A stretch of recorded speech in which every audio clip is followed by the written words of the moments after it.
जयंती मंगला काली भद्रकाली कपालिनी दुर्गा क्षमा शिवा धात्री स्वाहा सबदा नमस्तुते। जय हो गौरी माँ की जय। परम आदरणीय गुरुवर एवी शुक्ला जी, गुरुवर रंगाचारी जी, श्री अजनेलू साहब जी, आपको चरण वंदना, मेरा प्रणाम। सभी मेरे साथी आज के इस वेबिनार में श्री भोलानाथ शुक्ला जी, सतीश शर्मा जी, अचित, श्री जो भी मेरे चैप्टर चेयरमैन के साथी बैठे हुए हैं, सभी जो सभा में जुड़े हुए हैं, सभी को मेरा प्रणाम। आज का मेरा विषय ऐसा है कि जो हम हर समय इस्तेमाल करते हैं, तो मैंने कुछ ये तैयार किया है। अष्टक वर्ग और स्पाउस का चुनाव करना बड़ा कठिन काम होता है। हम हॉरोस्कोप के द्वारा सारी चीजें देखने की कोशिश करते हैं, फिर भी कहीं ना कहीं कोई ना कोई कमी रह जाती है। ज्योतिष के अंदर बहुत सारी विधाएं हैं, इन विधाओं में सब पर विचार करना बड़ा कठिन होता है, परंतु फिर भी मुहूर्त चिंतामणि के अनुसार हम लगन कुंडली पर विचार करते हैं, हॉरोस्कोप मैच करते हैं। हॉरोस्कोप मैच करते हैं, मैच करने पर अष्टकूट मिलान करते हैं, मंगली दोष का मिलान करते हैं। अन्य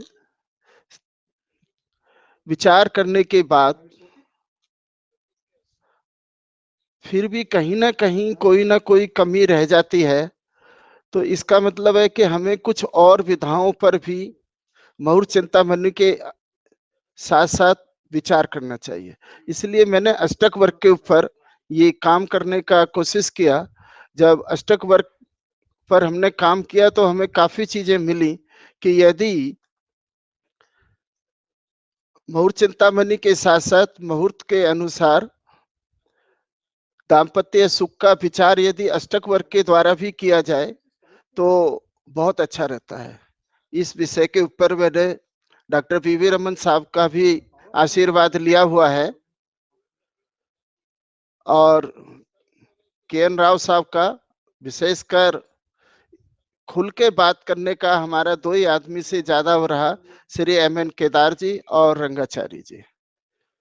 किसी खास बिंदु के ऊपर मैं बीच में जिक्र करूंगा, एवी शुक्ला जी का भी काफी आशीर्वाद इसमें मुझे प्राप्त हुआ है। मैं अपनी बात को शुरू करने जा रहा हूं, तो इससे पहले मैं आपको ये बता दूं कि मैंने अष्टक वर्ग के ऊपर एक बुक तैयार की है और डॉक्टर वीवी रमन जी की याद में इस बुक को मैं पूरी को एवी शुक्ला साहब से प्रार्थना करूंगा कि अगर वो ठीक समझें और चाहे तो मतलब इसको प्रकाशित कर सकते हैं और पूरा कंप्लीट मतलब विधान इसके अंदर है। मैं इस समय तो केवल स्पाउस के सुख के ऊपर अपनी बात रखता हूं। सबसे पहले हमको स्पाउस के बारे में विचार करने से पहले यह देखना चाहिए कि शादी घर प्लेस ऑफ बर्थ से कितनी दूरी पर होगी, कितने डिस्टेंस पर होगी, किस तरीके से होगी, ये देखना बहुत जरूरी है। हम होरेरी के अनुसार भी अन्य प्रकार से भी ये देखने की कोशिश करते हैं कि जातक का लगन क्या है। यदि जातक का चर लगन है तो घर से दूर सफलता मिलती है। यदि मूवेबल साइन है तो घर से दूर, एंड फिक्स साइन, फिक्स लगना है तो घर के आसपास ही रहती है। एंड यदि डुएबल साइन है, द्विस्वभाव राशि है, तो घर से 20 to 40 किलोमीटर्स के डिफरेंस पर ही मतलब हमको स्पाउस का सुख प्राप्त होता है। ऐसी स्थिति में यदि हम, वैसे तो शादी कहीं भी की जा सकती है, ये नियम कोई इतना फिक्स नहीं है, इस तरीके से नहीं है कि नहीं अनिवार्य ही है, परंतु यदि इसका लाभ उठा लिया जाए तो बहुत अच्छी बात रहती है। अंतोगत्वा हमें दूर का हमारा लगन है तो हमें दूर ही मतलब जाना पड़ेगा, चाहे वो आफ्टर मैरिज हो या आफ्टर। लोग देखते हैं साउथ में रहते हैं, दिल्ली, साउथ के दिल्ली में रहते हैं, दिल्ली वाले साउथ में रहते हैं, तो कहीं ना कहीं साउथ के साउथ में भी सफलता लोगों को मिलती है, और कुछ लोग इधर आते हैं, कुछ लोग उधर जाते हैं। इसके पीछे मुझे यही, मैंने कुछ कुंडलियों पर काम किया काफी, और ये मिला कि हमको movable, fix and dual sign लगना के ऊपर जरूर विचार कर लेना चाहिए। इसके अनुसार ये हमको मालूम पड़ गया कि हमारी शादी अगर दूर होनी है तो हमको दूर कोशिश करनी चाहिए, नजदीक है तो नजदीक कोशिश करनी चाहिए। जब ये डिसाइड हो जाए तो उसके बाद हमको डिसाइड करना चाहिए किस डायरेक्शन में, किस दिशा में हमारी शादी संभव है। दिशा का विचार हम ग्रहों के द्वारा करते हैं, ग्रहों के साथ साथ दिशा का विचार अष्टक वर्ग से यदि हम करते हैं तो ये बहुत ही अच्छा मतलब हमको ज्ञान दिशा प्राप्त होती है। अष्टक वर्ग से दिशा को देखें तो ज्यादा सटीक होती है। अष्टक वर्ग में जिस दिशा में हमारे ज्यादा शुभ बिंदु हो, उसी दिशा के उसी दिशा में हमको अपना स्पाउस का विचार करना चाहिए। स्पाउस ही नहीं, हमको नौकरी, व्यापार, बिजनेस, किसी भी चीज के लिए अगर हम उसी दिशा का चयन करते हैं तो बहुत अच्छा रहता है। विशेषकर दाम्पत्य सुख के लिए हम स्पाउस की तलाश भी अगर दिशा के अनुसार करते हैं तो हमें मतलब ये अच्छा वो रहता है। सेकंड,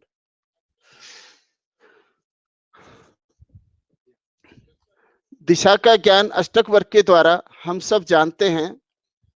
सेकंड,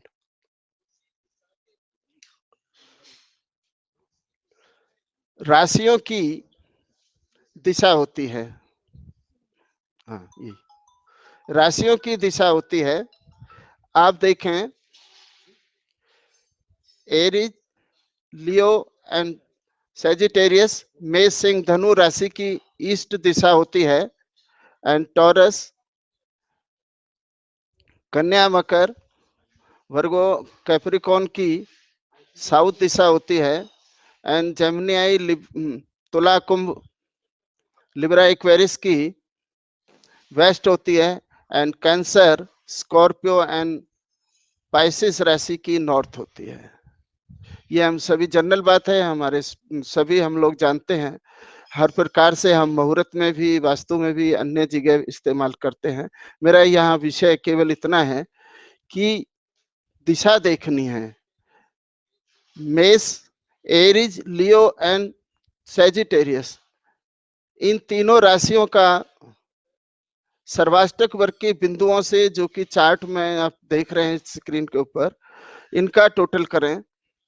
वृषभ, कन्या एंड मकर राशि की राशियों का बिंदु करना है, भाव का बिंदु नहीं करना है। कई लोग भाव से देख देते हैं, उधर करते हैं। राशि के अनुसार, क्योंकि हॉरोस्कोप जो मैच करते हैं वो हम राशि के अनुसार करते हैं, date of birth, time of birth के अनुसार करते हैं। तो राशियों का टोटल करें, मिथुन, तुला, कुंभ का टोटल करें, कैंसर, स्कॉर्पियो एंड पाइसिस, इनका टोटल करें। इनमें जिस जोड़े में अधिक बिंदु हो उसी क्रम अनुसार वह दिशा बली हो जाती है। जैसा हम यहाँ पर एक हॉरोस्कोप लगा रखा है और हम देख रहे हैं कि ईस्ट में 76 एंड साउथ में 74, वेस्ट में 88 एंड नॉर्थ में 99 शुभ बिंदु हैं।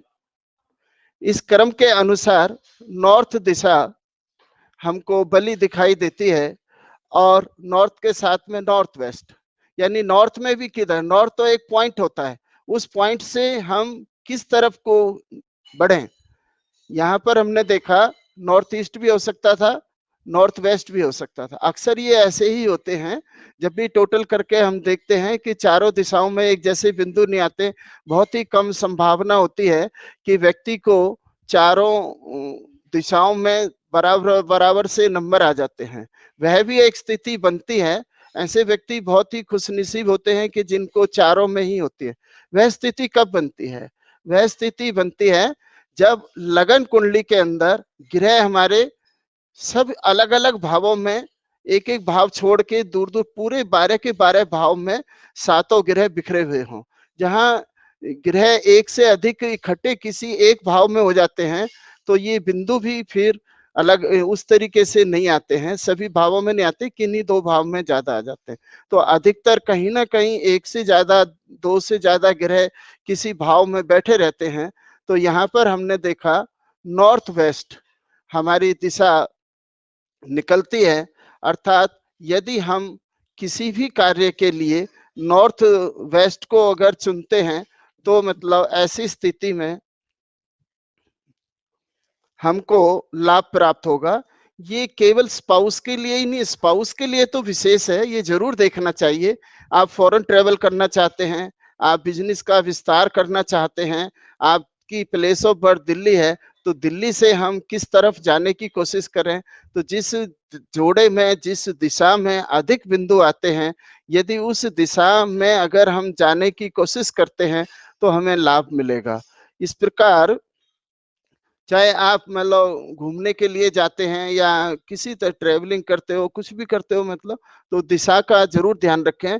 जो दिशा हमें सूट नहीं करती है उस दिशा का कम से कम इस्तेमाल करना चाहिए। ये नहीं कि उस दिशा में नहीं जाना है या उस दिशा में हमें कुछ काम नहीं करना है, नहीं कर सकते हैं, ये वो है, परंतु अधिक आपका ध्यान मतलब बली दिशा में ही हो। जैसे स्पाउस की बात है, आप परमानेंट घर बना करके रहना चाहते हैं, आप दिल्ली में नहीं, दिल्ली से बाहर, तो फिर नॉर्थ वेस्ट है तो नॉर्थ वेस्ट में जाने की कोशिश करें। अगर इंडिया से बाहर जाने की बात है तो नॉर्थ वेस्ट कंट्रियों में यदि हम जाते हैं तो हमें वहां पर ज्यादा लाभ मिलता है। इस तरीके से हमको इस पर विचार करके और आगे बढ़ना चाहिए।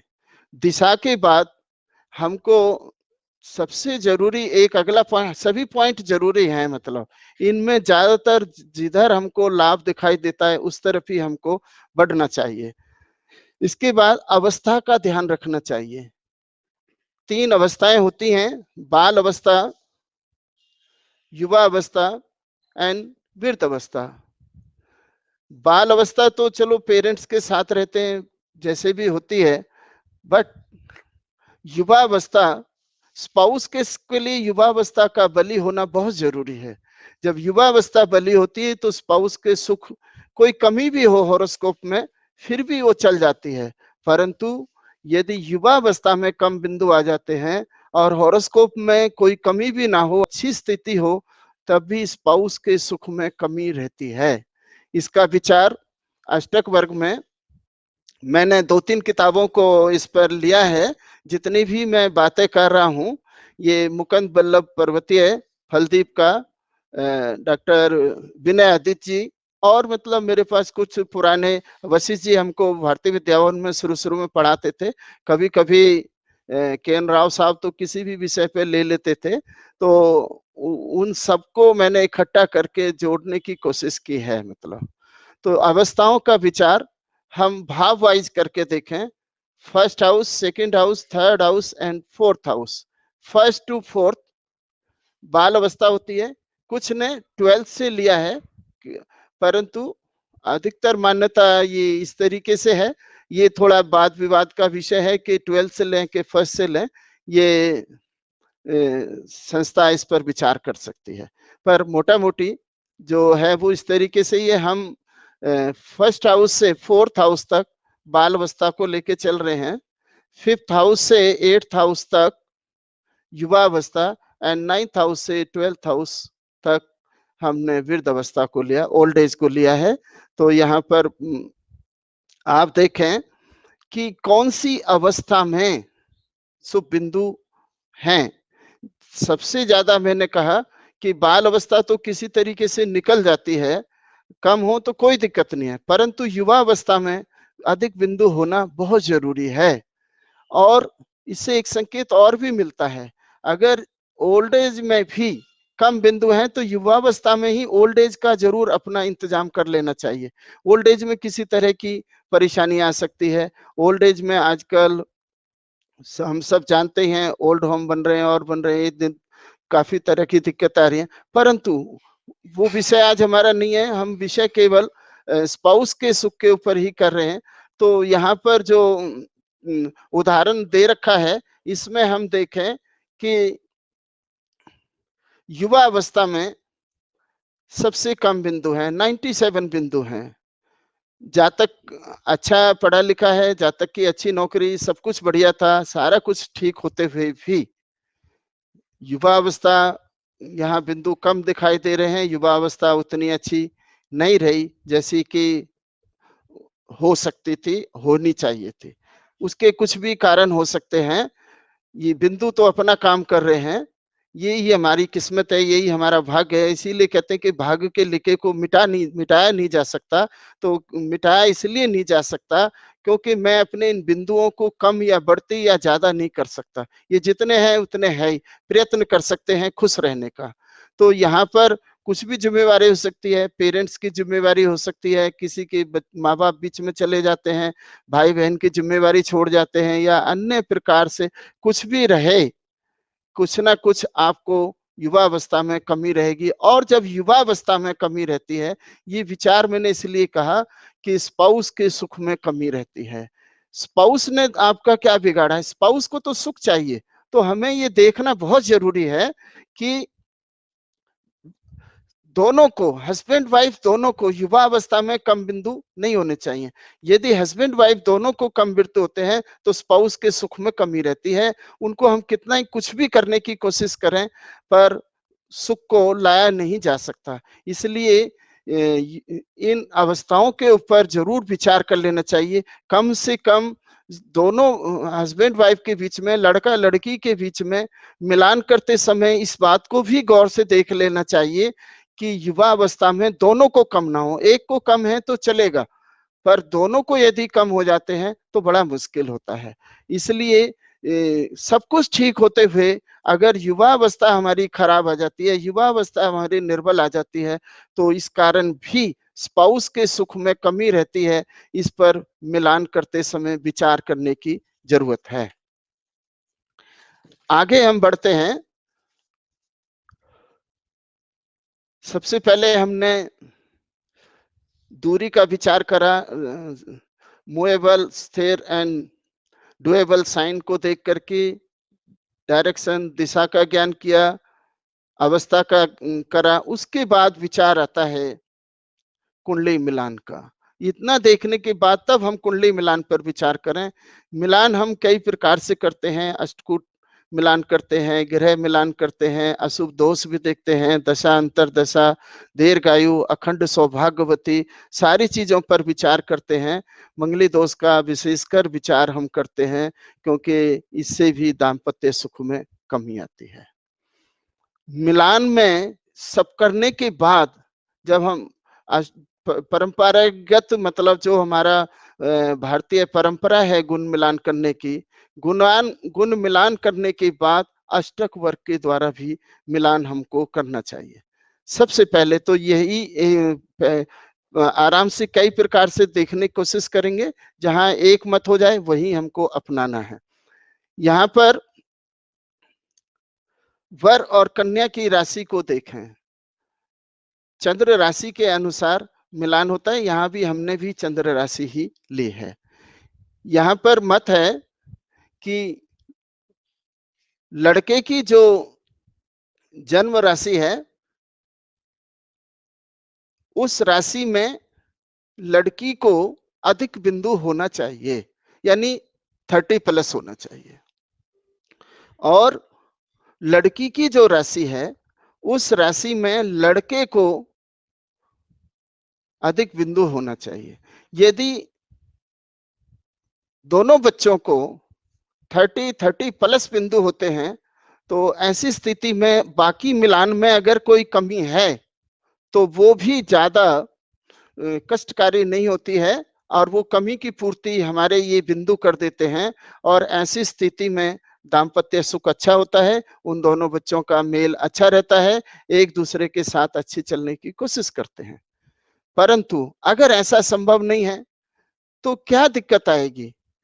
दूसरे उसमें हम देखें, माना जो लड़के की राशि है, उस राशि में लड़की के हॉरोस्कोप में 30+ ज्यादा से ज्यादा बिंदु हैं, परंतु जो लड़की की राशि है, उस राशि में लड़के को कम बिंदु हैं। तो ऐसी स्थिति में क्या होगा? लड़के के लिए लड़की बहुत ही लक्की है, लड़के को लड़की से कोई परेशानी नहीं होगी, परंतु लड़की को लड़के से परेशानी रहेगी। लड़की के लिए लड़का लक्की नहीं है। इसलिए ये देखना बहुत जरूरी है कि दोनों को कम नहीं होने चाहिए। अब जिसको मतलब ज्यादा है वो तो ठीक है, जिसको कम है उसको दिक्कत आएगी। परंतु तीसरी बात मैं ये बताने की कोशिश की कि लड़के की जो राशि है, मून साइन है, उस राशि में सर्वाष्टक वर्ग के अंदर कम बिंदु हैं। 23 या 23 से कम बिंदु हैं, 25, 30, 28 से कम है। ये अगला वो दिखा दो, 28 से कम है। ये कुछ तीनों हॉरोस्कोप मैंने यहाँ लगाने की कोशिश की है। और लड़के की राशि में लड़की को कम है, लड़की की राशि में लड़के को कम है। तो ऐसी स्थिति में कितना ही अच्छा हम मिलान कर लें, कितना ही अच्छा वो करें, फिर भी दोनों के दाम्पत्य सुख में कमी रहती है। मैं ये नहीं कह रहा कि ये एक फाइनल बात है, ये सिर्फ संकेत है कि दाम्पत्य सुख में कमी रहेगी। वहां 7th हाउस के ऊपर जुपिटर की एस्पेक्ट है, 7th लॉर्ड वर्गोत्तम है, वीनस वर्गोत्तम है, अन्य प्रकार से वहां ग्रहों की स्थिति अच्छी है, फिर भी कुछ ना कुछ विचारिक मतभेद रहता है। तो पूर्ण सुख पाने के लिए ग्रहों को भी देखना चाहिए और अष्टक वर्ग को भी देखना चाहिए। यहाँ पर हम देख रहे हैं कि ऊपर पहली कुंडली जो है, उस कुंडली के अंदर वर्ग की मिथुन राशि है और कन्या की तुला राशि है। तो वर्ग की मिथुन राशि में कन्या को 35 बिंदु हैं और कन्या की तुला राशि में लड़के को 38 बिंदु हैं। दोनों को ही बड़े हैं। अब हॉरोस्कोप में अगर थोड़ी घनी कमी भी है, किसी तरह की कोई दिक्कत भी है, तो ये बिंदु, राशियों के बिंदु उस कमी को पूरा कर रहे हैं और ऐसी स्थिति में दाम्पत्य सुख अच्छा रहता है। इसलिए हमें बिंदुओं से भी जरूर मिलान करना चाहिए, देखना चाहिए। दूसरे केस में हम देखें कि लड़के की मिथुन राशि में लड़की को 35 है और लड़की की तुला राशि में 25 है। तो यहाँ पर मतलब लड़की को लड़के से कुछ ना कुछ मतलब अपने स्पाउस से कोई ना कोई कमी रहेगी। और तीसरे में हम देख रहे हैं कि तुला में भी 22 है और मिथुन में भी, जेमिनी में भी 23 है।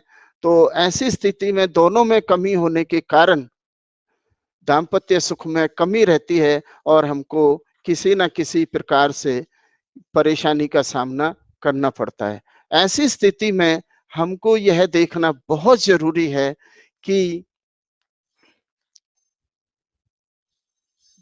अगर कोई कमी है तो ये बिंदु कितना मतलब उस कमी को दूर कर रहे हैं।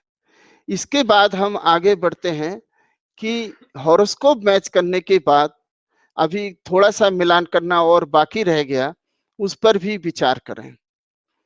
वो हमें आगे ये बताते हैं कि चंद्रमा के भिन्नाष्टक वर्ग में जिस राशि में, जिस या लगन में लड़का लड़की का चयन करते समय ये देखें कि जिस राशि में सबसे ज्यादा बिंदु हैं, उस राशि के बच्चे को लाइफ पार्टनर के लिए चुना जा सकता है। चयन करना उसका अच्छा रहता है।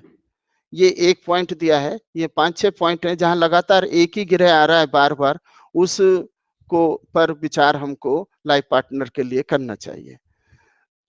दूसरा पॉइंट बताया कि चंद्रमा की डिग्री कितनी है, चंद्रमा किस ग्रह की कक्षा में है। हम यहाँ कक्षा देखते हैं, पहली कक्षा 0 से 345 सैटर्न की होती है, दूसरी कक्षा 7.5 डिग्री तक 7:30 तक जुपिटर की, एंड 7:30 to 11:15 मार्स, एंड 15 तक सन, एंड 18:45 तक वीनस, एंड 22:30 तक मरकरी, एंड 26:15 तक मून, एंड मून के बाद 26 के बाद में 30 तक असेंडेंस लगन की कक्षा होती है। कक्षा हम सब जानते हैं, इसमें दिक्कत ही नहीं है कोई भी। मैंने उतना ही चुनने की कोशिश की है जो हम सबको आसानी से समझ आ जाए। एक ही विषय को लिया है, अष्टक वर्ग तो समुद्र है, हर प्रकार से हर चीज के बारे में हम इससे विचार कर सकते हैं। तो हमको ये देखना है कि चंद्रमा किस डिग्री पर है। चंद्रमा डिग्री से ये पता लग जाएगा किस ग्रह की कक्षा में है। यहाँ पर उदाहरण के तौर पर हमने देखा कि 14 डिग्री 3 मिनट चंद्रमा की डिग्री है। 14 डिग्री 3 मिनट हम जानते हैं कि सूर्य की कक्षा होती है। सूर्य की कक्षा अर्थात ये देखना बहुत जरूरी है कि सूर्य ने चंद्रमा के भिन्नाष्टक वर्ग में कितने बिंदु किस किस राशि में दिए हैं, कितने बिंदु हैं और वो बिंदु किस किस राशि में है। सूर्य ने चंद्रमा के भिन्नाष्टक वर्ग में 5 बिंदु दिए। ये बिंदु एरिज, जेमिनी, कैंसर, वृश्चिक, स्कॉर्पियो एंड पाइसिस के अंदर दिए। इन राशियों में से किसी एक राशि को जो अन्य प्रकार से भी अगर मतलब अच्छी है, तो उस राशि के बच्चे को अपने लाइफ पार्टनर के लिए चुना जा सकता है। ये एक पॉइंट दिया, अभी नीचे और भी पॉइंट है, तो हम ये देखते चले जाएं कि हमको ये 5 राशि मिली, इन राशि में से हमने चुनाव करना है। तो जो सबसे अच्छी बैठती है, अगर उस राशि का स्पाउस हम लेते हैं तो हमारे लिए ये मिलान बहुत अच्छा रहेगा और ठीक रहेगा। मतलब दूसरे तरीके से देखें, शुक्र से 7th हाउस में, वीनस से 7th हाउस में यदि उस ग्रह ने बिंदु दिए हैं जो आपके जन्म का नक्षत्र है। अपने जन्म का नक्षत्र देखिए क्या है, नक्षत्र का लॉर्ड कौन है। नक्षत्र लॉर्ड ने क्या वीनस से 7th हाउस में बिंदु दिए हैं? यदि बिंदु दिए हैं तो ऐसे व्यक्ति को स्पाउस का सुख बहुत अच्छा रहता है। अन्य अगर किसी तरह की कमी भी है तो वो धीरे धीरे किसी ना किसी तरीके से वो नेगेटिविटी पूरी हो जाती है और हमें बर्दाश्त करने की ताकत मिल जाती है। और दाम्पत्य सुख, स्पाउस तो का सुख बरकरार रखने के लिए तो बर्दाश्त ही करना ज्यादा अच्छा लिखा है, गुरुवरों ने यही बताया। तो बर्दाश्त की ताकत किसके अंदर है, किसके अंदर नहीं है, तो यह स्थिति ऐसी है कि बर्दाश्त करने की ताकत देती है। दूसरा पॉइंट ये बताया कि शुक्र से 7th भाव में, वीनस से 7th हाउस में किस किस प्लेनेट ने शुभ बिंदु दिए हैं। जिस जिस ग्रह ने शुभ बिंदु दिए हैं, क्या उन प्लेनेट में आपके स्पाउस का, यानी जिस लड़का या लड़की को हम चुन रहे हैं उसके जन्म के नक्षत्र का स्वामी भी है क्या? तो ऊपर हमने देखा, क्या हम अपने लिए ही हमने देखा क्या हमारा जन्म का नक्षत्र वीनस से 7th में बिंदु दे रहा है। ये दूसरा पॉइंट बताया कि शुक्र से 7th में जिस जिस ग्रह ने शुभ बिंदु दिए हैं, उन बिंदुओं में जो स्पाउस के नक्षत्र का लॉर्ड है, क्या वह बिंदु दे रहा है, क्या वो ग्रह वहां है? यदि है तो ऐसी स्थिति में हमें स्पाउस बहुत अच्छा रहता है। हस्बैंड वाइफ का आफ्टर मैरिज बहुत अच्छा रिलेशन रहता है, एक दूसरे के लिए सहयोग रहता है। हर ऐसा स्पाउस हर प्रकार की समस्या में, हर प्रकार के संघर्ष में बराबर साथ देने वाला होता है। इसलिए ये देखना बहुत जरूरी है। अगला पॉइंट बताया, वीनस के अष्टक वर्ग में जिस राशि में सबसे अधिक शुभ बिंदु हो, यदि उस राशि की दिशा में शादी की जाती है तो पत्नी सौभाग्य, सुयोग, संतान और सुख देने वाली होती है। देखिए यहाँ भी हम नवांश से या लगन कुंडली से, वहां भी हम ग्रहों के अनुसार भी दिशा का विचार करते हैं। तो यहाँ दो प्रकार की बातें आ गई। ये दूसरी बात भी इन्होंने कहा, पहले तो हमने राशियों के बिंदु से टोटल करके देखा कौन सी दिशा में ज्यादा है, पर ये कह रहे हैं कि शुक्र से अष्टम में, शुक्र के अष्टक वर्ग में जिस राशि में सबसे ज्यादा बिंदु हो, यदि उस राशि पर भी विचार कर लिया जाए तो कोई दिक्कत नहीं है। ऐसा साथी भी एक अच्छा साथी होता है। वैसे तो हम देखते हैं कि भिन्नाष्टक वर्ग में जब अधिक बिंदु से कोई भी ग्रह गोचर करता है तो बहुत ही अच्छा फल मिलता है, परंतु हमको दिक्कत जब आती है जब कम बिंदु से कोई ग्रह गोचर करता है। अगला पॉइंट दिया है गुरु के भिन्नाष्टक वर्ग से। गुरु के भिन्नाष्टक वर्ग में सूर्य स्थित राशि के शुभ बिंदु देखें। गुरु के भिन्नाष्टक वर्ग में अर्थात सूर्य जिस राशि में बैठा है उस राशि में देखें, क्या उस राशि में शून्य से 3 बिंदु हैं? जुपिटर के भिन्नाष्टक वर्ग में देखना है, सूर्य जिस राशि में बैठा है उस राशि में देखना है, क्या उस राशि के अंदर शून्य से 1 2 3 बिंदु तक हैं। तो उस राशि के लड़के या लड़की को सोच समझ करके लेना चाहिए, विचार कर लेना चाहिए। अन्य प्रकार से तो कोई कमी नहीं है, क्योंकि अष्टक वर्ग इसके लिए मना कर रहा है। ऐसे व्यक्ति जीवन भर कड़ी मेहनत करते हैं। बहुत लोगों को हमने कितने हॉरोस्कोप पे देखा है लागू करके कि जिनके गुरु के भिन्नाष्टक वर्ग में सन जिस राशि में है उस राशि के अंदर जुपिटर के भिन्नाष्टक वर्ग में 0 से 3 बिंदु हैं, पूरी लाइफ संघर्ष करते रहते हैं। और लड़की ने क्या बिगाड़ा है, जिम्मेवारी लड़के की है, लड़का अपनी जिम्मेवारी निभाए, तो बहुत मुश्किल होता है। ऐसी स्थिति में ये बहुत सोचने की जरूरत है, कहीं अन्य प्रकार से तो कमी नहीं है, अष्टक वर्ग ने तो कमी बताई बताई है। तो यदि हम इस पर ध्यान देते हैं तो हमें बहुत ही सफलता मिलेगी, दाम्पत्य सुख हमारा अच्छा रहेगा, किसी तरह की कोई परेशानी नहीं आएगी और हम एक अच्छा जीवन व्यतीत कर सकते हैं। यदि गुरु 5 या 5 से अधिक शुभ बिंदु से युक्त होकर चंद्रमा से युति करे तो ऐसे बच्चे बहुत ही सुखी जीवन जीते हैं। यानी वैसे ही हम देखते हैं चंद्रमा से युति, गुरु की युति का मतलब है गजकेसरी योग हो जाता है। किसी भी तरीके गजकेसरी अपने आप में ही एक बहुत अच्छा होता है, परंतु वो योग कारक स्थिति, देखिए यहाँ दो बातें बताऊंगा। पहले गजकेसरी की बात, यहाँ अधिक बिंदु होने से बहुत ही गजकेसरी योग का, अन्य योग का बहुत अच्छा फल मिलता है। हेल्थ एंड वेल्थ, किसी तरह की जीवन में दिक्कत नहीं आती है, अच्छा वाहन होता है, अच्छे चरित्र वाले होते हैं, सभी प्रकार से बच्चे सुखी रहते हैं। परंतु जिस प्रकार अभी मैंने सूर्य की बात बताई कि गुरु के भिन्नाष्टक वर्ग में सूर्य की स्थिति पर जरूर विचार करें, इसी प्रकार शनि के ऊपर भी विचार करना चाहिए। यहां बहुत अजीब बात बताइए, ये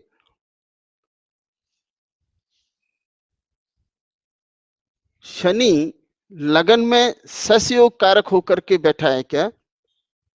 यदि शनि लगन में ससयोग कारक होकर के बैठे और शनि 5 to 7 बिंदु से युक्त हो, शनि लगन में ससयोग कारक होकर के बैठे और शनि के लगन के अंदर 5 6 या 7 बिंदु, 7 से ज्यादा शनि के होते नहीं है क्योंकि टोटल 39 बिंदु होते हैं, तो 8 बिंदु होना तो संभव ही नहीं है शनि के, उसमें 5 या 6 तक ही रहती है, कभी कभी 7 भी हो जाते हैं क्योंकि कहीं पर शून्य भी हो सकता है।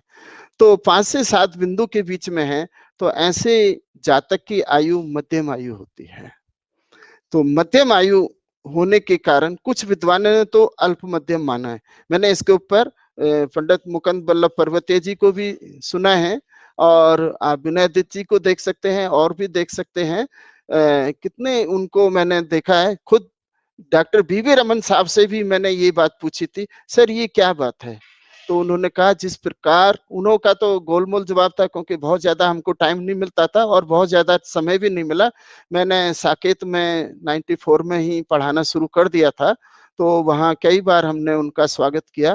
तो जहां तक अब मेरे को याद है, तो वो यही बताया कि जिस प्रकार की 6 और 8th लॉर्ड इन अपने हाउस के अंदर बैठ के हाउस को बलि करते हैं और उसको अच्छा नहीं माना है, तो यही मतलब कारण हो सकता है। एक रोज सतीश शर्मा जी के यहाँ पर भी गुरुवर आए हुए थे, रामचंद्र जोशी जी। तो वो पंचम नवम भाव के ऊपर सतीश शर्मा जी ने एक वो रखा हुआ था कि पंचम नवम दोष क्यों होता है हॉरोस्कोप मैच करते में।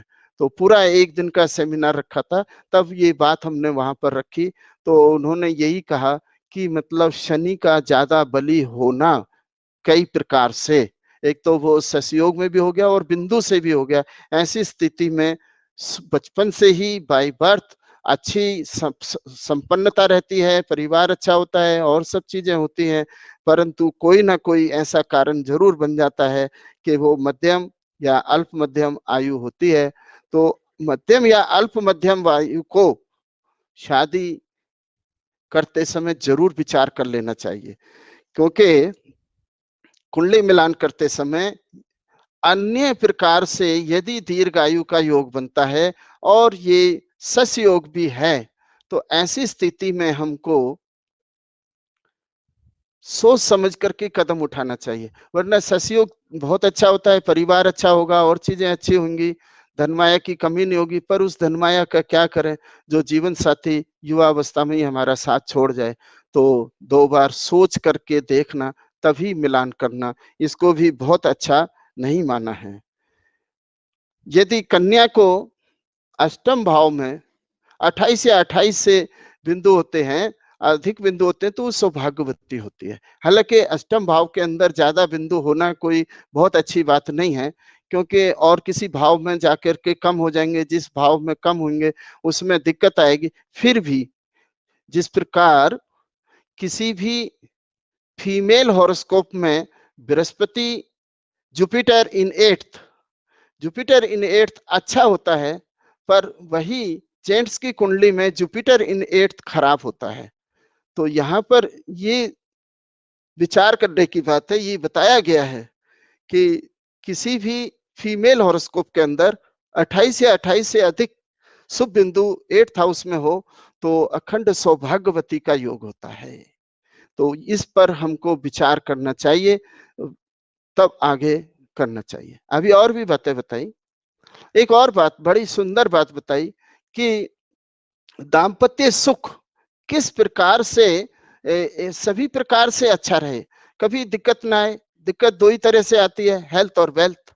तो हेल्थ और वेल्थ किसकी अच्छी रहती है, ये अष्टक वर्ग पर बहुत ही अच्छा मतलब पढ़ने को मिलता है, ज्ञान मिलता है अष्टक वर्ग से कि राइजिंग आर्क होनी चाहिए, विशेषकर 9th से 10th हाउस में, 10th हाउस से 11th हाउस में शुभ बिंदु होने चाहिए।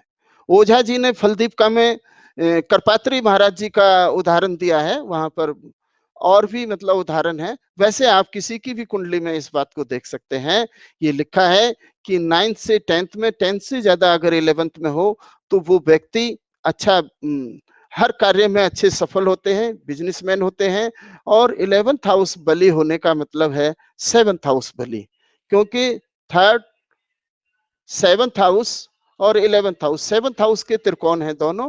इनसे हम, ये काम त्रिकोण है, अगर ये अच्छे और बली होते हैं तो 7th हाउस मजबूत हो जाता है। ऐसी स्थिति में लिखा है कि 9th से ज्यादा 10th में और 10th से ज्यादा अगर 11th में हो तो लक्ष्मी हमेशा उस घर के अंदर मुस्कुराती रहती है, जीवन भर सुख देती है, बहुत ही अच्छे तरीके से जीवन निर्वाह उनका होता है। कमी होते हुए भी जितनी भी उसकी इनकम है उसी में संतुष्टि बनी रहती है। इसलिए मतलब हमको इन बिंदुओं पर विचार कर लेना चाहिए, बिंदुओं पर विचार करने से हमें लाभ रहेगा। इसी तरीके से यदि वर कन्या दोनों को सप्तम और 7th एंड 12th हाउस के अंदर 23 या 23 से कम 24 तक ज्यादा से ज्यादा बिंदु रहते हैं, तो ये एक अच्छी स्थिति नहीं है। इन भावों में 25 से 28 बिंदु होना जरूरी है। अगर 25 से 28 बिंदु होते हैं तो स्पाउस का सुख अच्छा रहता है, परंतु यदि ये 23 या इससे भी कम हो जाते हैं तो ऐसी स्थिति में स्पाउस का सुख अच्छा नहीं होता है। बहुत विचार करना चाहिए। तलाक का ये भी एक कारण होता है कि वहां सुख ही नहीं है। यदि इसमें केवल गुंजाइश इतनी रह जाती है कि यदि एक को कम है और दूसरे को अधिक है तो दाम्पत्य सुख ठीक होने की संभावना। ये हम जब फलित ज्योतिष के अंदर दशा विचार करते हैं अन्य तरीके से, तो हम क्या करते हैं, दोनों महादशा लॉर्ड अंतरदशा लॉर्ड जिन भावों में बैठे हैं उन भावों में कितने बिंदु हैं, उन दोनों भावों के बिंदुओं को जोड़ के 2 से डिवाइड कर लेते हैं, और ऐसी स्थिति में वो 28 या 28 से ज्यादा हो जाते हैं तो दशा का फल अच्छा होता है। दशा पर कभी विचार करेंगे। यहाँ पर भी ये बात गुरुवर ने बताई कि यदि लड़के को माना 30 पॉइंट है और लड़की को 24 पॉइंट है या जितने भी हैं, मतलब दोनों को टोटल कर लीजिए तो 30 और 24 का टोटल जो है 54 हो जाता है, और 54 को अगर हम 2 से डिवाइड करते हैं तो 27 हो जाता है। तो अगर तो फिर वो कमी जो एक हॉरोस्कोप के अंदर जो कमी है उस कमी को दूसरा साथी पूरा कर सकता है।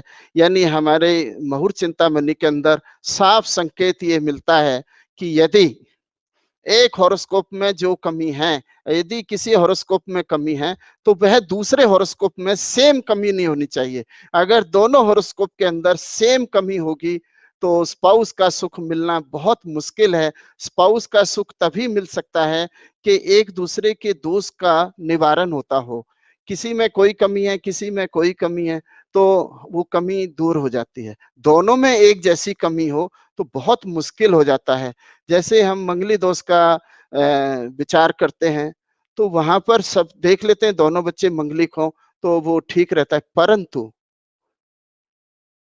दोनों को लगन में यदि मंगल हो या दोनों को सप्तम में मंगल हो, या ये लिखा है कि एक को सप्तम में एक को अष्टम में हो, तो मिलान नहीं करना चाहिए। एक जैसी कमी है दोनों को, एक जैसी, एक को लगन में है, एक को 4th में है, एक को 12th में, अलग अलग भावों में है, परंतु लगन में और सप्तम में जरूर ध्यान रखना चाहिए कि दोनों में यदि मंगल है तो मुश्किल है। वही बिंदु का हिसाब है कि इन दोनों भावों में बिंदु कम नहीं होने चाहिए। अगर बिंदु कम होंगे तो जो कमी दोनों का मंगल एक जैसी कमी ला रहा है वही ये बिंदु भी वैसी ही कमी लाएंगे। इसलिए हमें इस पर विचार करना जरूरी है।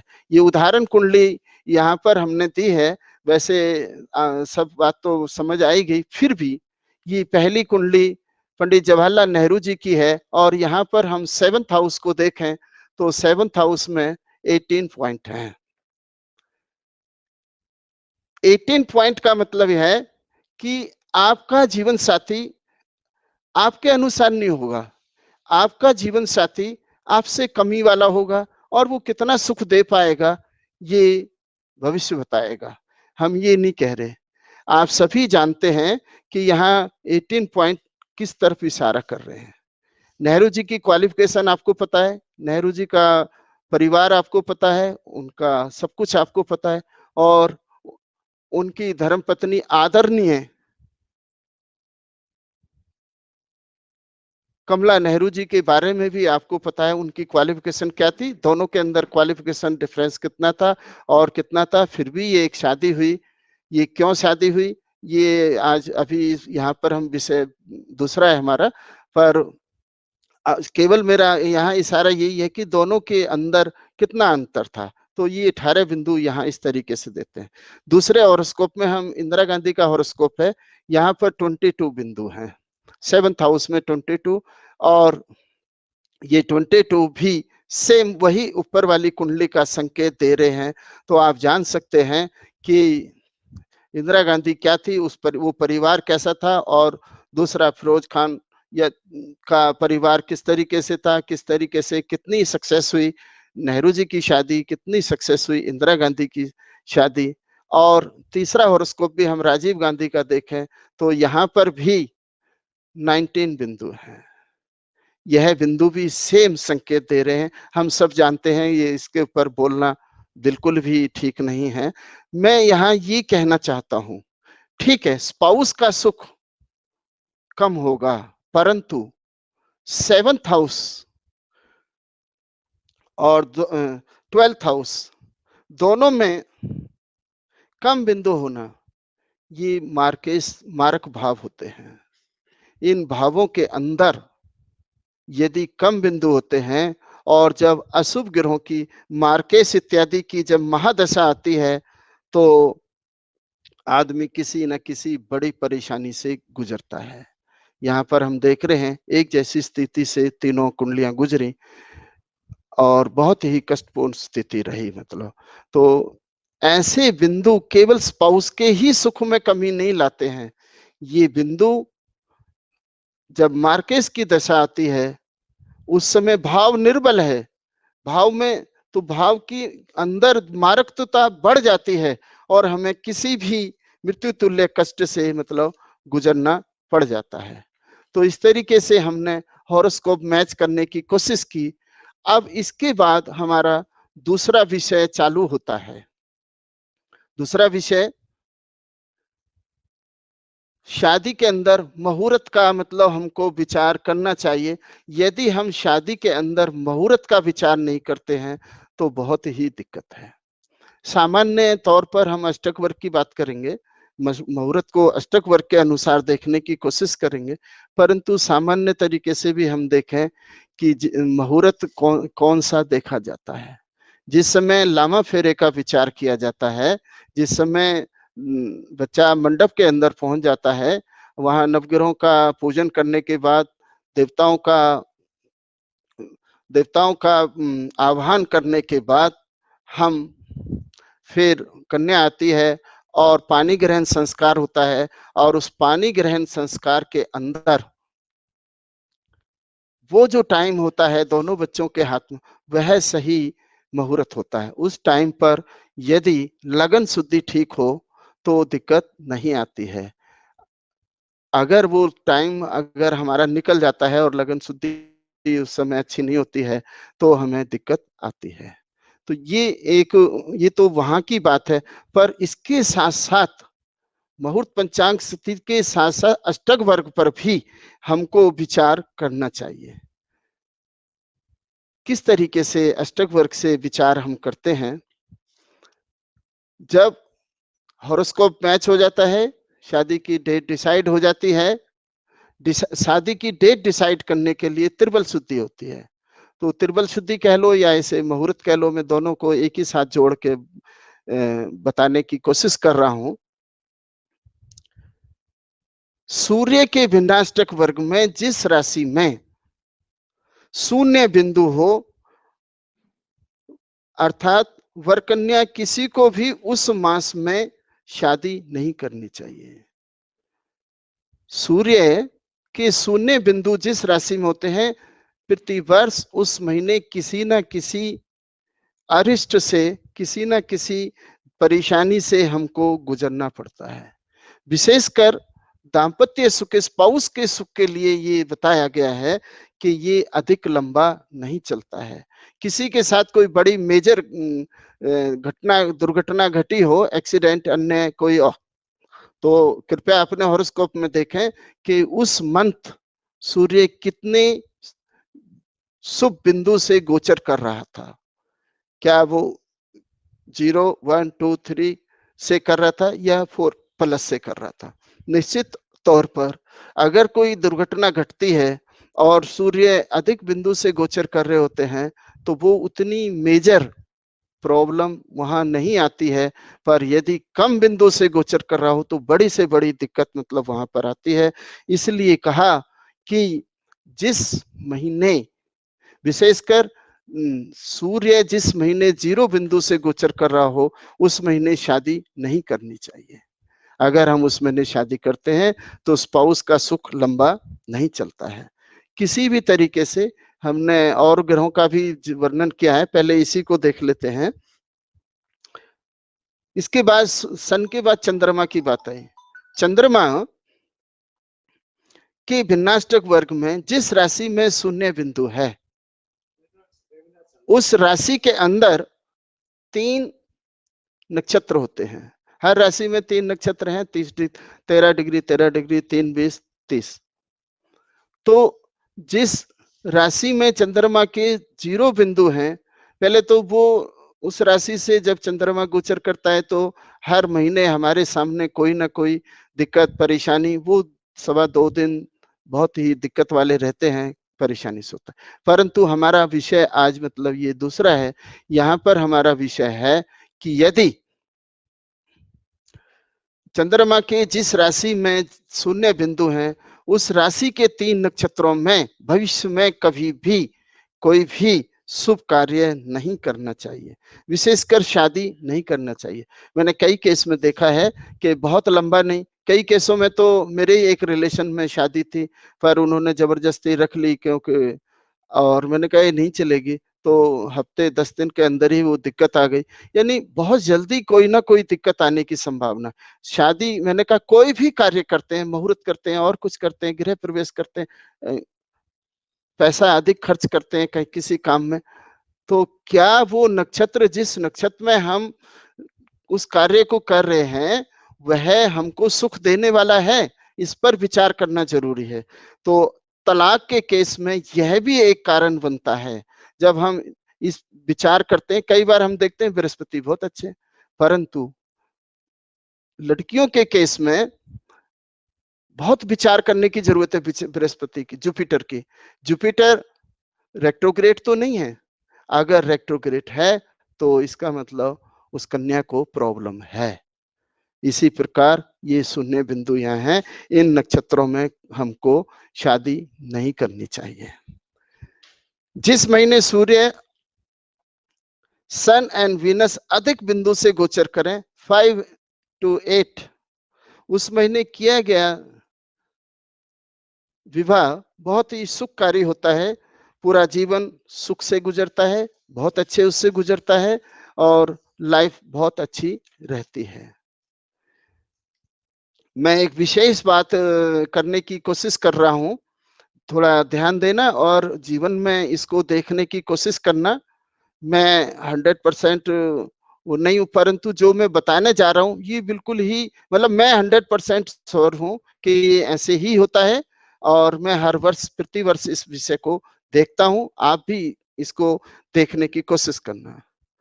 ये एक हॉरोस्कोप हमने दिया है, ये भारतवर्ष का वृषभ लग्न की कुंडली है, और साथ में चंद्रमा का भिन्नाष्टक वर्ग हमने दिया है, और चंद्रमा के भिन्नाष्टक वर्ग में मिथुन राशि में 0 बिंदु है।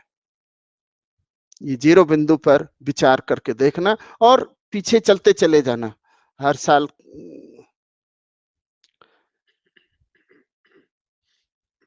वीनस जब अधिक बिंदु से गोचर करता है तो सभी प्रकार का सुख देता है, परंतु जब कम बिंदु से गोचर करता है तो सुख में कमी लाता है। यहाँ पर आप देखें कि वीनस जब भी मिथुन राशि से जेमिनी आई से गोचर करता है तो राष्ट्र का झंडा झुकता है, हर साल एक डेथ होती है। बहुत पहले, मतलब ये हमको के.एन. राव साहब ने उस समय बताई थी जब हम पढ़ते थे, वशिष्ठ जी पढ़ाते थे हमको, उनसे भी ये बात हुई और अन्य से भी मैंने ये बात कही कि ये क्या कारण है। तभी से मैंने ये नोट कर रखा है और मैं उस समय से ही ये देखता आ रहा हूँ, 91-92 से ही, कि कोई ना कोई हर प्रति वर्ष ऐसा होता है। अभी पीछे प्रणब मुखर्जी की डेथ हुई, हालांकि क्रिमिनेशन बाद में हुआ जब वो कर्क में चला गया, परंतु लास्ट डिग्रियों में वीनस थे। उससे पीछे भी आप देखोगे काफी सारा, मतलब करूंगा तो इस पे टाइम काफी हो जाएगा। मैंने इसको परम पूजनीय गुरुदेव शुक्ला साहब से भी, ए.वी. शुक्ला जी के घर एक रोज डिस्कस किया था। खेल गांव में गुरुजी रहते थे, तो उन्होंने और भी कारण बताए, क्यों गुरु तो समुद्र हैं, वो तो कुछ भी बता देंगे। तो उन्होंने, मैंने कहा जी एक कह रहे एक कारण, ये एक कारण हो सकता है, परंतु इसके और कई कारण हैं कि जब भी वीनस मिथुन राशि से गोचर करते हैं तो ऐसी स्थिति बनती है, हर साल बनती है। तो इस पर अन्य कारण ज्यादा प्रभावशाली लगे, क्योंकि वहां एक और विद्वान भी बैठे थे, तो कह रहे केवल इसी के ऊपर हम कह दें कि ऐसा होगा तो ठीक नहीं है। परंतु मैंने देखा है कि ऐसा होता है, और कारण भी हैं, पर जीरो भी एक कारण है उनमें से। इसलिए जीरो बिंदु के नक्षत्रों में की गई शादी, मेरा मकसद यहाँ शादी से ही है कि सुख देने वाली नहीं होती है। अन्य प्रकार से हम देखने की कोशिश करते हैं।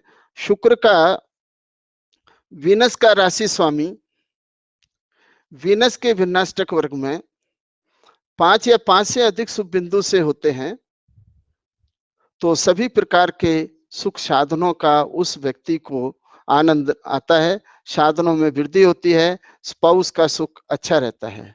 वीनस 5 या 5 से अधिक शुभ बिंदुओं से युक्त होकर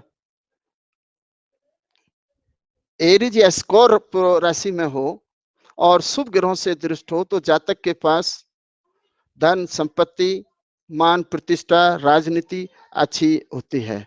ये बहुत ही अच्छे, मतलब यहाँ उदाहरण हम देने को दे सकते हैं। नरसिंह राव जी का उदाहरण है, और हैं कई उदाहरण हैं। तो इस तरीके से मतलब हम आगे इस पर विस्तार से मतलब हम चर्चा कर सकते हैं। तो हमें मतलब अभी तक हमने देखा कि मुहूर्त के अंदर इस बात पर जरूर विचार करना चाहिए कि sun, moon, Venus and Saturn zero बिंदु से कम शादी के टाइम पर नहीं होना चाहिए। जीरो बिंदु से और आगे पीछे कभी गोचर करता है तो कोई प्रॉब्लम नहीं, पर क्योंकि सैटर्न 30 मंथ वन साइन में रहता है, एक राशि में रहता है, तो ऐसी स्थिति में व्यक्ति को कारोबार में, नौकरी में परेशानियां का सामना करना पड़ता है। अभी नई नई शादी हुई, ऊपर से परेशानियां चालू हो गई तो स्पाउस के सुख में कमी आ जाती है, एक अच्छा संदेश नहीं जाता है लाइफ पार्टनर के उसमें। तो इसलिए हमको मतलब शादी के टाइम पर गोचर की स्थिति कैसी है, विन्नाष्टक वर्ग के अनुसार स्थिति कैसी है, इस पर विचार करना बहुत जरूरी है। जब हम ये मिलान करके और मुहूर्त पर विचार करते हैं तो फिर कई क्वेश्चन हमारे सामने आ जाते हैं कि शादी में विलंब क्यों। ये विलंब इसलिए होता है, आज का आधुनिक युग है, इस आधुनिक युग के अंदर हम बच्चों को अच्छी एजुकेशन दे रहे हैं।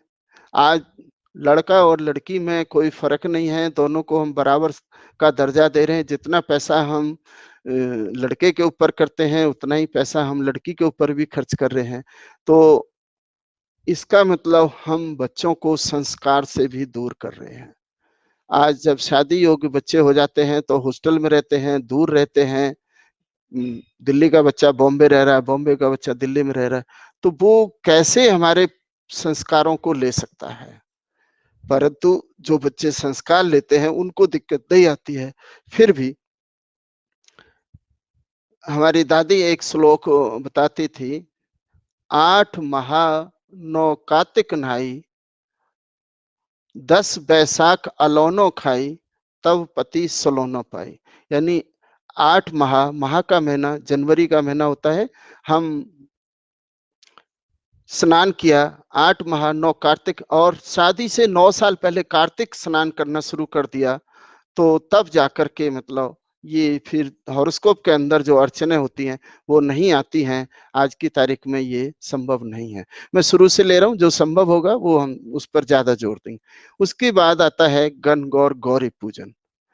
गौरी पूजन करना भी बहुत जरूरी है। नंद भावज मिलकर के गौरी पूजन करती हैं। भावज तो इसलिए करती है कि उसकी शादी होगी और सब कुछ ठीक रहे। नंद इसलिए करती है कि उसकी शादी भी किसी अच्छे घर में हो और अच्छे उसमें रहे। तो कहा है कि कम से कम जो लड़की 3 साल पहले गणगौर पूजा करना शुरू कर देती है तो उसकी शादी समय पे हो जाती है और अच्छा योग्य पति मिलता है और बहुत ही अच्छा इसमें वो रहता है। तो दाम्पत्य सुख के लिए हमको ये गणगौर पूजा जरूर करनी चाहिए। ये गणगौर जो पूजा होती है, ये पूजा 18 दिन की होती है।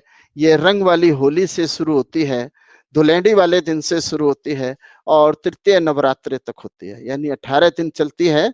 इन 18 दिनों के अंदर जो भी सोमवार यानी मंडे एंड थर्सडे पढ़ते हैं, उनका फास्ट रखना चाहिए।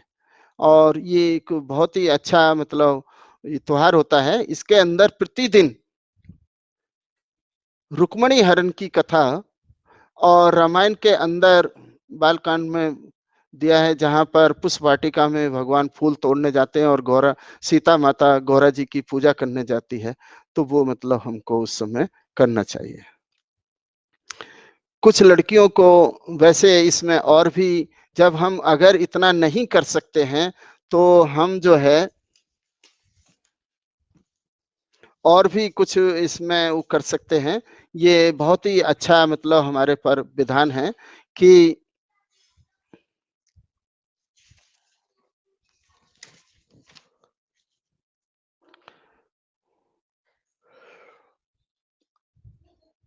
कालहस्ती तिरुपति बालाजी के अंदर, कालहस्ती के अंदर गौरी माँ की पूजा होती है।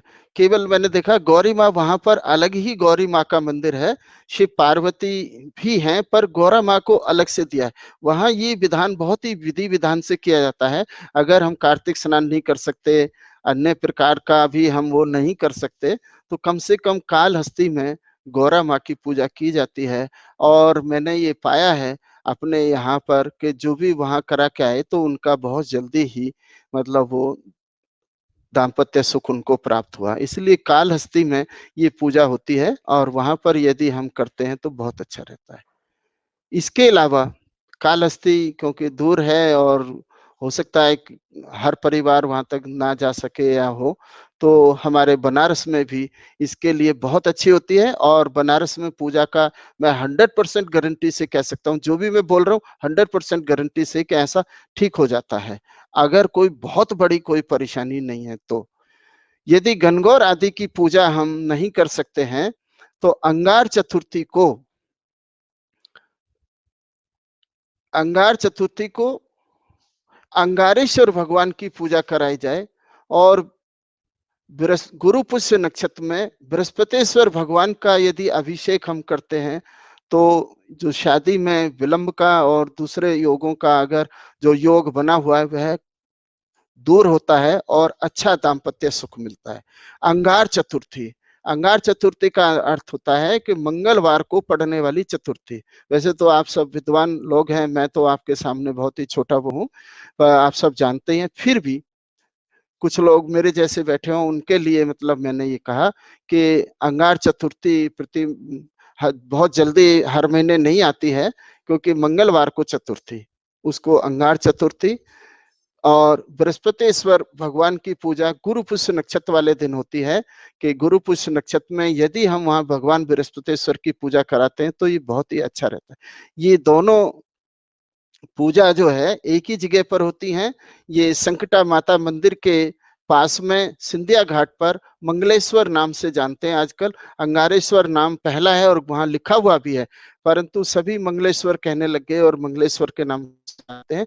परंतु बृहस्पतिश्वर को बृहस्पतिश्वर के नाम से ही जानते हैं। बिल्कुल घाट के ऊपर ही है, वहां लिखा है, स्कंद पुराण के अंदर ये वर्णन आता है कि यदि कोई व्यक्ति, वहां लिखा इस तरीके से, यदि कोई व्यक्ति उत्तर वाहिनी गंगा के अंदर, जहां अरुणा और दूसरी नदी, अरुणा और वसी वसी अविसी कुछ नाम है, सॉरी, के मिलती हो उत्तर वाहिनी गंगा में, वहां पर अंगारेश्वर भगवान की, अंगारेश्वर के मंदिर में यदि पूजा कराते हैं तो उनको किसी भी प्रकार का मंगल और बृहस्पति के द्वारा कोई दोष है या इनके कारक तत्व संबंधी कोई कमी आ रही है, तो ऐसी स्थिति में वो मतलब कमी दूर हो जाती है। और हमने बहुत लोगों ने ये सब किया है। हमने वहां सैकड़ों बार मतलब ये किया है, जब से ज्योतिषमय, जब से हमने ये पढ़ा तब से हम देख रहे हैं और लोग इसका लाभ उठा रहे हैं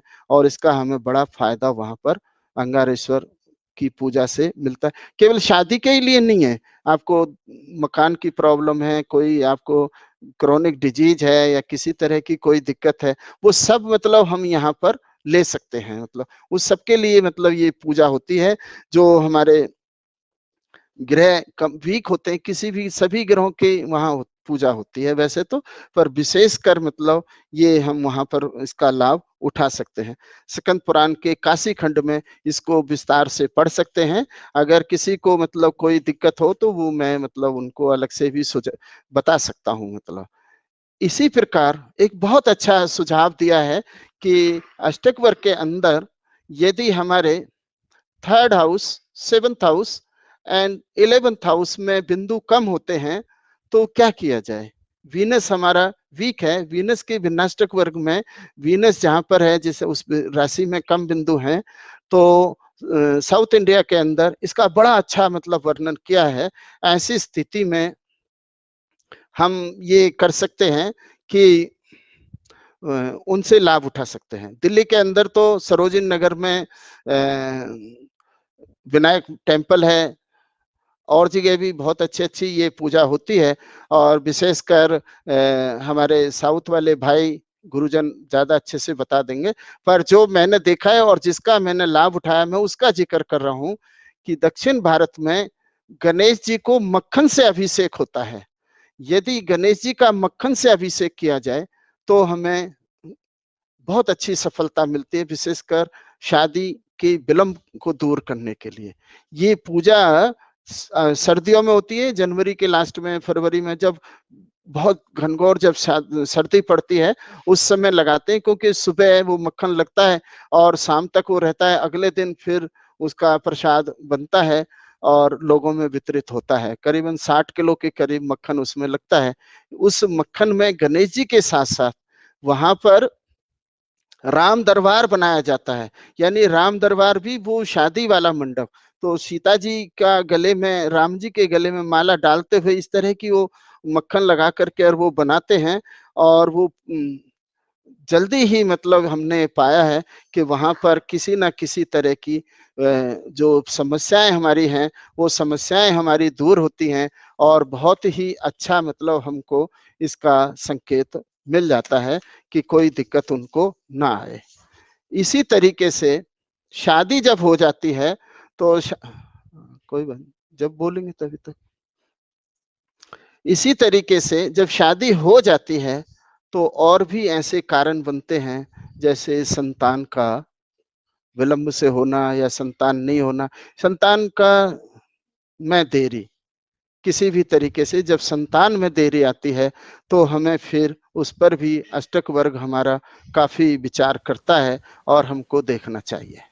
अष्टक वर्ग में ये बताया कि जुपिटर के भिन्नाष्टक वर्ग के ऊपर हमको विचार करना चाहिए। जुपिटर के भिन्नाष्टक वर्ग में किस राशि में कितने बिंदु हैं। जिस राशि में सबसे ज्यादा बिंदु हो, और एक अच्छा टाइम देख करके, रात्रि काल का टाइम करके, और हम उस पर जो है उस जिस राशि में सबसे ज्यादा बिंदु हैं, 5 से 6, 7, 8, मतलब जुपिटर में तो 6, 7, 8 आराम से मिल जाते हैं।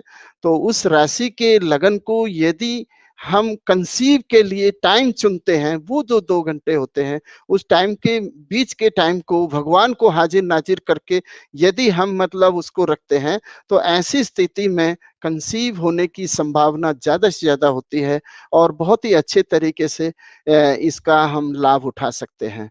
बशर्ते मतलब हॉरोस्कोप के अंदर ऐसी कोई कमी नहीं हो, जैसे पितृ दोष होता है या और अन्य दोष होते हैं, तो पहले दोष निवारण करें। और जहां तक अगर मेरी अगर पर्सनल राय पूछते हैं तो मैं बताऊंगा कि हमारे दक्षिण भारत के जितने भी नवग्रह टेम्पल होते हैं, दिल्ली में है मलाई मंदिर है, सरोजिनी नगर में विनायक मंदिर है, और भी मंदिर हैं, तो वहां पर पहले नवग्रह अभिषेक कराएं। नवग्रह अभिषेक वस्त्रों सहित, भोग प्रसाद सहित, वो बड़ा आराम से वहां होता है। उसके बाद हम जो है उस लगन को चुने तो वहां कंसीव होने की संभावना अधिक से अधिक हो जाती है। और वो रहता है, समय अभाव है, जितना समय दे रहे हैं। विश्वनाथ जी आपका धन्यवाद। आपने काफी हेल्प करी। इसके साथ में गुरुवर शुक्ला साहब का, चारी साहब का, अजनेलू साहब और जितने भी सब विद्वान बैठे हैं सभी को प्रणाम करता हूं, और कोई मेरे से त्रुटि हो गई हो उसके लिए क्षमा चाहूंगा। मैंने अपनी तरफ से कुछ भी नहीं कहा, ये सब शास्त्र में निर्मित है और उसको ध्यान में रखते ही मैंने अपनी बात को रखने की कोशिश की। अब मैं कितना रख पाया कितना नहीं रख पाया वो सब है, तो मैं चारी साहब से चाहूंगा कि क्षमा करेंगे और मेरा मार्गदर्शन करते रहेंगे। सभी को मेरा नमस्कार, प्रणाम। Thank you. Thank you. Nice, nice of Thank you. you. Nice. Thank you, sir. God bless. So now I request Sri Rangachari sir to sum up the session, sir. Good afternoon, friends. आज दोनों वरिष्ठ आईकास अधिकारी उसे भाषण हुआ है, एक नाडी एस्ट्रोलॉजी पर, the other one is on Ashtak Varga. Both are very, very important subjects as far as astrology is concerned, and it has been delivered by two experts who are in the field for the last 3 decades and with ICAS altogether. Therefore, they are all, I will say, blood and skin of ICAS. Therefore, anything required for ICAS, they have done. They have done their services to the society, and even today, whatever they have provided today, you find very important and to the present requirement. See, it is not that old things are.